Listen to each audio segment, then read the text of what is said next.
حضور علیہ السلام نے فرمایا جب رمضان المبارک کی پہلی رات ہوتی ہے تو شیطانوں کو قید کر دیا جاتا ہے اور سرکش جنات کو بھی قید کر دیا جاتا ہے۔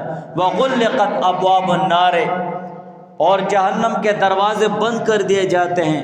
فلم یفتح منہا باب، اور جہنم کے دروازوں میں سے کوئی دروازہ بھی نہیں کھولا جاتا ہے، سارے دروازے بند کر دیے جاتے ہیں۔ وفتحت ابواب الجنت فلم یغلق منہا باب، اور جنت کے دروازے کھول دیے جاتے ہیں، کوئی دروازہ بھی بند نہیں کیا جاتا ہے۔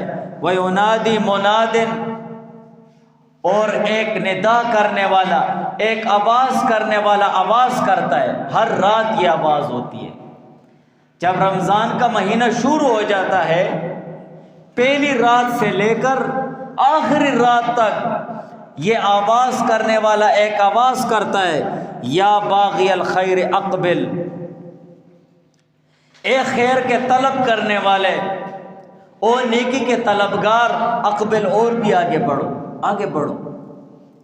خیر کے طلبگار، نیکی کے طلبگار، اللہ تعالیٰ سے مدد طلب کرنے والے، نیک اور صالح اعمال کرنے والے، اقبل، اور بھی آگے بڑھو۔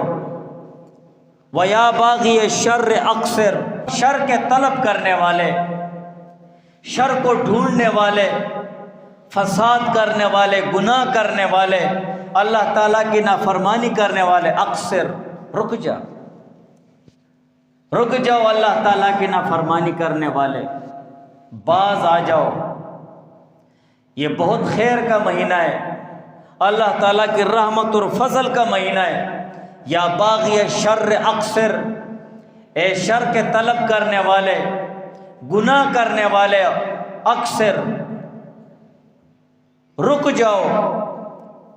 وَلِلَّهِ عُتَقَاءُ مِنَ النَّارِ، اور ہر رات میں اللہ تعالیٰ جہنم کی آگ سے لوگوں کو آزاد کرتے ہیں، جہنم کی آگ سے اللہ تعالیٰ ان کو آزادی دیتے ہیں، معاف فرماتے ہیں ہر رات اللہ تعالیٰ، رمضان کی ہر رات مومن مسلمانوں کو۔ وَذَلِكَ كُلُّ لَيْلَةٍ، یہ آواز، یہ ندا ہر رات ہوتی ہے، اور ہر رات اللہ تعالیٰ معاف فرماتے ہیں۔ یہ مہینہ تو اللہ تعالیٰ پر اپنے آپ کو بخشوانے کا مہینہ ہے، اور اس مہینے میں بھی کوئی رہ جائے اللہ تعالیٰ کی ذات پر خود کو بخشوانے سے، تو اس سے بہت بڑا محروم کوئی ہو سکتا ہے؟ کوئی بھی نہیں ہو سکتا اس سے بہت بڑا محروم ہو۔ تو یہ بہت زیادہ برکت اور خیر کا مہینہ ہے۔